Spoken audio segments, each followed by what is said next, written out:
Hello, welcome to the Free Will, Science, and Religion podcast. I'm Chandler Klebs, and I'm here with Jamie Soden, George Ortega, David Joseph, Trick Slattery, and Brad Stansell. And we're going to talk about some of the things that will change as the world understands that free will is an illusion. We don't have a free will. We're not the first cause of anything we think, say, feel, or do. One of the implications, and this is one that I realized recently, is that nobody truly owns the copyright. I know legally people own the copyright or patent on certain ideas, but they didn't self-create the ideas. And this is an interesting thought because the whole concept of ownership, do you own your house? Do you own the copyright? Do you own your pets? So I want to open up the conversation on ownership, and we could get into all that means, if it means anything. What do you guys think? Uh, Okay, yeah, go on. I think this, basically ownership of copyright again, it's kind of like compensation for effort. In other words, like we have to recognize, like in our criminal justice system, we have to reward and punish. We have to like threaten punishment and all. So like in terms of like somebody writes a book, somebody, does something or a trademark, a patent, somebody works on something, and we have to, I think, maintain some level of incentive, because we're hardwired to seek pleasure and avoid pain, because we're motivated by reward and punishment. What Yeah. happened to Trick? Oh, he lost connection. I tried calling him a couple of times, but it didn't work. Okay. So, Brad, what's your take on this? I think in an ideal world, we would have a better system of, I don't want to say information ownership, I would say information exchange. Definitely, I cannot totally understand where Chandler's come from. It's definitely a problem that needs to be addressed, especially with the modern age of instant sharing of information. I mean, somebody can go into a movie theater, they can whip out their phone and broadcast to everybody they know. But there does have to be that incentive to continue to create the things we all know and love. It's a slippery slope, definitely. But there needs to be some equilibrium between the creators and the audience. I don't know if that works. But how do we? We're still trying to get Trick on, back on. How does that work though? How do we? How do we decide, for example, with a copyright? I think right now a copyright lasts for what, 75 years or so? I mean, do we make it last less time? What would be the new parameters? And I'm not a lawyer in this field per se, but I mean, I think especially with the faster and faster information sharing and faster creation of media and whatnot, I think maybe 25 years might be a better number than 75 years to especially things that help everybody. Patents on medical equipment, patents on drugs, patents on I don't know, just think information that would help everybody. I have such a distaste for pharmaceutical companies and the patents they own on drugs and equipment and these things that could save lives if people could just afford them.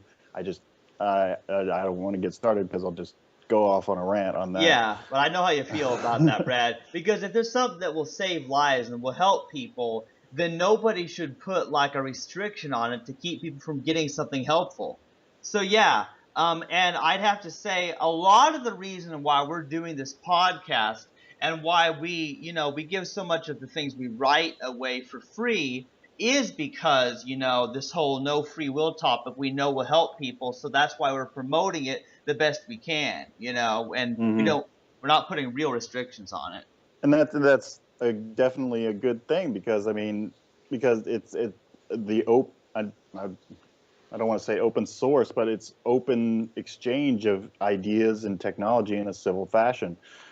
Um, I, I, I definitely want to say that if somebody creates something of value, they should be able to profit off of it. But so they're encouraged to create more. I mean, musicians,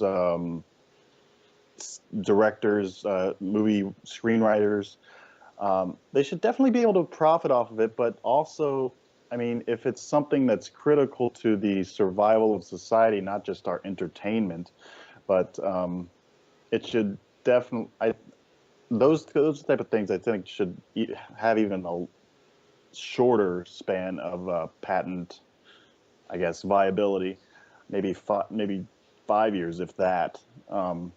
I take a very expensive drug right now, and if it weren't for my insurance company, and I mean, just think about insurance. I mean, there's a whole industry built on enabling people to pay for these overly expensive things that they shouldn't really have to pay the full amount for. Like I said, I'll just go crazy if we talk about that All right. So, but I think the what entire we're time. agreed on, but I think what we seem to be agreed on is that yes, some incentive is necessary because we're hardwired to seek pleasure and avoid pain. But I think what we're agreeing on is that there has to be a limit. In other words, like like we'll base compensation, whether it's copyright or income on stuff, on what's necessary to get us to do these kinds of jobs. Some kinds of jobs, like being a doctor, might require more compensation than others. But basically, that would at least eliminate the exorbitant, the unnecessarily exorbitant salaries and profits. Exactly, and like I said, it's a balancing act between unfairness, basically, and incentive that we have to play to for this free will belief, lack of free will belief. All right, but, Brad. Now, go ahead, Trick. Oh, so I'm sorry, I kind of just I lost connection with you guys. So you guys were talking about ownership rights. Is that correct? Yep. Yeah. I brought that idea up because I think this may change, perhaps, how we think of copyrights and ownership. Does anybody really own information when nobody created anything? Nobody chose anything. Right. So basically, we grant ownership rights for the incentive that they provide, but at the same time, we have to recognize that it's not really an inherent ownership, and that's I think what people don't understand is they think that ownership rights are kind of inherent. It's something that they just inherently have within them. That if they earn something, they have rights to that something inherent in that process of earning it. But they don't understand that they had to earn it based on their causality, and somebody else couldn't have earned it if they wanted it. So it's a catch-22 there. Right, and this goes back to, let's say, primitive society. Like, you're like in a tribe, and let's say you make this great bowl out of wood or a rock or something, right? And you spent like hours crafting it and chiseling it away, however you did it. And so, like, basically, you kind of want ownership, right? And, sure, it wasn't up to you, but it was the result of your effort. So we want to maintain some of that because, again, that's very motivational. Right. It keeps the productivity, basically. So. But I think more what Chandler was talking about is going back to George's analogy, it's more of the process of creating that bowl. I mean, you can keep the bowl as long as you want, but it's not going to benefit you. I mean, consider this metaphor. Think of the person that creates these things, like a movie. I like video games a lot. A video game. Think of them more as an organism. Now, they would have, and I don't want to put it like this, they would have output, but they also have to have that kind of some amount of input in order to keep the organism viable, to keep it wanting to create wanting to do the things that we all know and love. There does have to be some kind of compensation. I don't think it should be as extreme as a lot of these things are, like billions of dollars for a movie, billions of dollars to actors to star in movies. I don't know, but just think of them as organizations, and they're more of a filter for the knowledge that is out there. They organize it, they consolidate it into a form that we like and enjoy. But they also have to have some motivation to continue to, I guess not motivation, but sustenance to keep them alive and wanting to create that stuff. I mean, I don't know if that's a good metaphor or not, but it's more of an organism than it is just. I think I know what you mean, Brad. I know what you mean, though. Yeah, there has to be an incentive. There has to be an input to keep the organism going. You like that? Yeah, I get that. Yeah. So I think on the creative front, like on making movies or art or things like that, a lot of people would do it even if they didn't have the monetary incentive. The problem is they have to be able to support themselves. So if they don't have if they don't have the money to be able to function, then they don't have, they're not able to actually do that stuff. So that's the problem. It takes money to make a movie. It takes a lot of money to make a movie. So you have to have that money. So, but precisely, and that's the fine line we have to balance on. You have to. I mean, I can study coding and I can make a video game if I wanted to, right. But if there's nothing to come from that, I need motivation to, if I want to make it better or make another one or take my camera and go film something. If no one's gonna buy it, everyone's gonna tell me it's crap, and I'm probably not going to want to continue to do it. It's an organism. You need to be fed in order to go out the rear end. Actually, there's a lot of research on this. It's intrinsic versus extrinsic motivation. They've done experiments. When people do what they do, let's say for a job or whatever, because they want to do it, not because they're getting paid and whatever, they're going to enjoy what they're doing much more. And I would hope they're going to do it better. So just as a way of structuring society. So, because before my free will show, I did a show for about 3 years on happiness. And one of the myths is most people think, well, yeah, if I have a lot more money, I'm going to be a lot happier. And that's just not the case. So basically we're just programmed, conditioned to chase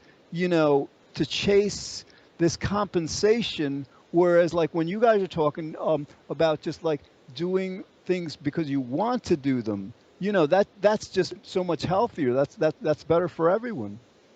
See, you see them as separate, but I look at them as one and the same. You say, I do it for money or I do it for happiness.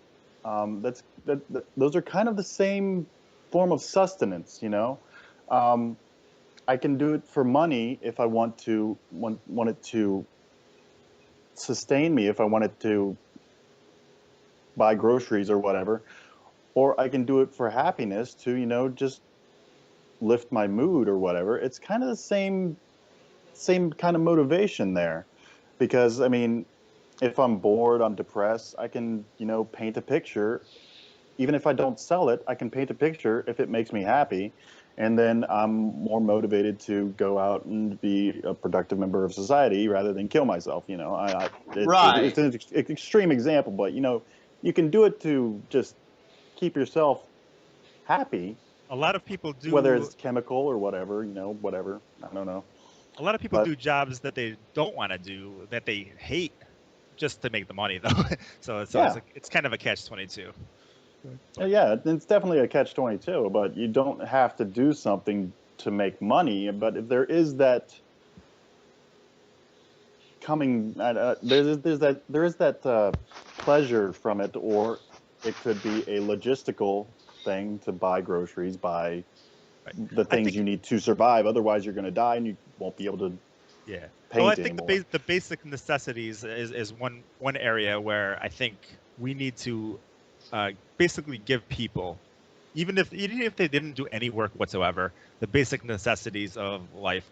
So basically, we have to distribute wealth to that end, at the very least, in my opinion. I think there's been experiments that show that they've actually did that for I forgot, like a group or tribe or something like that, where they gave them their basic necessities to live on. And when they did that, they noticed an actual increase in productivity because they had those necessities.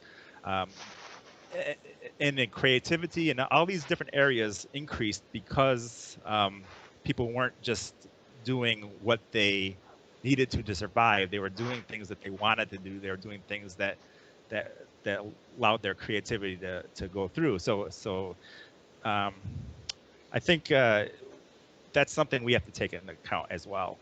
Right, and to pull it back to the free will theme, basically, I think, a lot of people wouldn't want to institute something like that, even if it did make sense, because of the free will belief, because they believe that, well, like, why should everyone get the same when, let's say, some people are doing things better and all? Right. Yeah. David, Let's Jamie, say this. what, Sorry, go ahead. David, what's your take on this so far? I've been listening. I could actually say quite a bit on this. Yeah, I mean, it all depends how you're describing incentive and rewards, I guess. I mean, what Brad was saying about food and like happiness. I think there's differences between like wants and needs, basically. So you can have wants or desires with regards to wanting to have praise for something that you've done, and on the other hand, you can have like a need for food and life-sustaining goods and services. But I mean, it all kind of reminds me of a story that Alfie Cohen used to tell in his lectures. I don't know if any of you have heard of him. It's like he's basically just like an author and lecturer. And the story he tells, which I'm about to completely fluff up, it's about a group of kids who make fun of this old man after school, and they go to his house and they shout and they throw stones. And one day the old man comes out. He goes, "You're doing a good job. I'd like you to come back tomorrow. And if you come back tomorrow, and if you shout at me, if you throw a few stones, I'll pay you each $5. So they all come back the next day, and they throw stones, they shout at him. So he comes out, he pays them each $5. He says, "You've done a good job. Tomorrow, I'd like you to come back, but I can only pay you $2. They come back the next day, he pays them out $2, and they do the shouting and the throwing. And finally, they come back the next day, and he says, "I'm sorry, but I can only pay you 50 cents." And they said, "Well, that's not enough for us." And they never come back again. So what he's done there is he buys off their intrinsic motivation, which is kind of what we do when we give people financial rewards. And so I'm kind of iffy about the idea of punishment and rewards because of that, because of that reason. So I'm not sure. I'm not convinced that punishment and rewards is the way to go. Well, David, yeah, I think it's like the same with the criminal justice system. I think like we have to recognize that as human organisms, our basic motivation is seeking pleasure and avoid pain. But you're right. I think like to the extent that reward and punishment are minimized, external, extrinsic reward and punishment, yes, I think we'd all be much healthier and happier. Right. But unfortunately, we live in a system where those kind of extrinsic rewards are kind of pushed on us. So that's the kind of uphill battle that we're against, I think. Well, going back to the I don't know. I guess it would be kind of getting everybody to do what they were meant to do. I guess what they enjoy doing for a living. That would be a great system. That would be awesome. But I sincerely doubt there are enough people for, especially the population in the world, that would want to shovel, forgive my French, shovel shit for a living. I mean, there are always those menial type of things that no one wants to do. Sure. But they still need to be done. No one wants to. I like to think that no one wants to kill anybody else for a living, but there are people in the military, and we need those people to do those things. But I don't think we need to. I don't think you can really abandon the desire and punishment. I guess structure that we built, because essentially that's how we've evolved. That's how we've come to be the dominant species on the planet. We know what's good for us, and we learned what's bad for us. And that's how we've come to be. That's how we've essentially survived, really. I mean, we know we shouldn't jump out the window, so we don't. We've learned that over time, and it's really cost benefit, and we know the cost and we know the benefits. So, I mean, and some of us don't get the benefits we need to continue to continue to live. Some of us have too many costs, so we don't live that way. Right. The problem is for those particular jobs, for example, the shoveling of manure or whatever, those are the jobs that tend to not pay well. Those are the jobs that tend to look for people that aren't educated enough to make money. So they don't pay them what they really should be paying them. And that's the other problem with what we really need to be doing is we need to be paying people more for shoveling horse shit. or sharing it. How about if you work, as an accountant for 5 hours a day and for 1 hour you work on, street cleaning or whatever, just we can all share that kind of stuff. Because some of these jobs don't require much training, right? I mean, yeah, that's a concept that's been thrown around. Actually, I've heard it thrown around a few places over the years, and that instead of drafting people into the military out of high school, we should have people serve a mandatory period of just public service, and I don't know, doing those menial things, have kids do that mandatory period of public service. I don't know, because nobody wants to do that stuff, but it needs to be done. So I don't know. There are ideas going around that suggest a different system to the one we have, that have potential solutions to the problems that you're bringing up. I mean, one of those solutions could be automation or mechanization, because I mean, any kind of any repetitive job or movement that a human being can do can be replicated by a machine. And I mean, we see this in manufacturing, and productivity goes up and the jobs in that sector go down. It's been happening. I mean, if you look at the farming industry, for example, the automation in the farming industry, it's made it more productive, but it's also greatly reduced the number of employees in that sector. So, then you're going for the eventual robot apocalypse. Right. Yeah, exactly.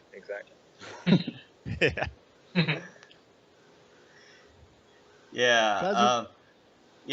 Well, guys, this is really interesting because everybody has a different idea, really, of what they want society to look like. But I think we can all agree that there's some things that have to change along with our understanding that nobody's more deserving of anybody else. And so I kind of like the idea that each person has to share somewhat in certain jobs, to more equalize everything a little bit, Yeah. And there's also that degree of, you won't, I guess, heckle the garbage collector so much. If you had to do that for a couple of years, you would empathize more. We'd be a more understanding society if we all had to do that, crap job for a couple of years. And and how about arrogance? I mean, guys, we just did an episode on this. We are leading the world to a fundamentally new consciousness. It is a bigger thing, than Einstein and all those guys, but we recognize that it's not up to us. We recognize that it's not up to us in any fundamental way. So basically, like, there's a lot of, Brad, what you're talking about, some people will look down on others based on their perception that somehow they're better, and this betterness is somehow up to them and all. So, like, hopefully, as we overcome the free will belief, we'll lose that. We'll lose that arrogance. We'll see we'll create much more of an equal. We'll see each other all as equals more. Yeah. And if we bring this, oh, go ahead, Chandler. Yeah, it brings us more to that understanding that we are all connected. We are all part of one universe. And I think that unity is something that you gain once you realize that you are not something separate from everything else, that you don't have a free will that's independent of reality. And very Buddhist. You are not special. You are not a unique snowflake. If we bring this back to the topic of ownership, I think what we can just recognize is that what people own is a mechanism, is a product of causal luck, basically. So we're saying that we're giving ownership rights for incentive reasons, but it's really just causal luck that gives people these things that they think they own, but it's not really an inherent ownership. It's just something that they got lucky to get, basically. Well, luck implies chance, and chance implies, they had the variables. Disorder, they had I guess. Yeah, they had the education. They had the being born to where they were born. They had all these different factors. They had the genetics. They had to be able to do what they did. They had the pretty much the environment that allowed them to thrive. The education, I already said. So they had all these causal luck factors that led to their ownership. Yeah, I don't know if you guys have read Malcolm Gladwell's Outliers, but it goes into like the Bill Gates story. I mean, like, he was like 15 years old. He was one of the only people in the world that had access, pretty much unlimited access to a computer where he could program. Mm-hmm. So absolutely, circumstances. Yeah. So I mean, there are always going to be circumstances, but I mean, is it really causal luck? Would you say? I mean, did your parents just by chance decide to have you? Did your parents' just by chance decide to have them? Did they decide to move? Causality led them to do it. Right, it's not chance, Brad. And yeah, but it's not random. It's not luck. There's no luck there. It's determined. Luck doesn't mean random. It just means causal. I said causal luck. It just means that you were lucky enough to have the causal factors that led to your position. It doesn't mean that there was something that was spontaneous or anything like that. Yeah, because here's the deal. Like, Trick is introducing a new term, causal luck. Because when you hear the words luck or chance, you think of something random, like for no reason or something. But that's not what we're talking about. We're talking about you're lucky in the sense that it wasn't really up to you, that life actually is a game of chutes and ladders, in a sense. You know what I mean? Because it's out of your control. It's not that it happened because you did it, but it happened by a prior causes before you even existed that led you to be who you are, and that even what you decide was up to things before you. So yeah, it's a causal luck. It's not chance. It's not random. And we need to do shows on this because, there is a popular misconception about that. Absolutely. Yeah, it causes a confusion with evolution too, because they're like, "You mean we just evolved by chance or randomly?" And I'm like, "That's total misunderstanding." Chandler, we got about 30. What? I'm sorry. No, we got about 30 seconds. Go ahead, Brad.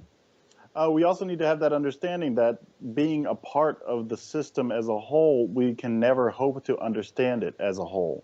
So, I mean, you also have to acknowledge that we are a subsection of something greater than ourselves. So we can, being a part of the system, you can't understand the system.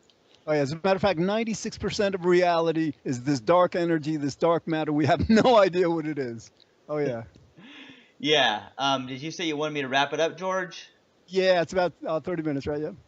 Okay, yeah, well, you've been listening to the Free Will Science and Religion podcast with Chandler Klebs, Jamie Soden, George Ortega, David Joseph, Trick Slattery, and Brad Stansell, and we've talked about such a variety of topics. It kind of gets moved from one thing to another because it's all interconnected. So that's part of why this is the biggest thing ever, because things will change. We just can't fully know all the ways the world will change as they understand they don't have a free will.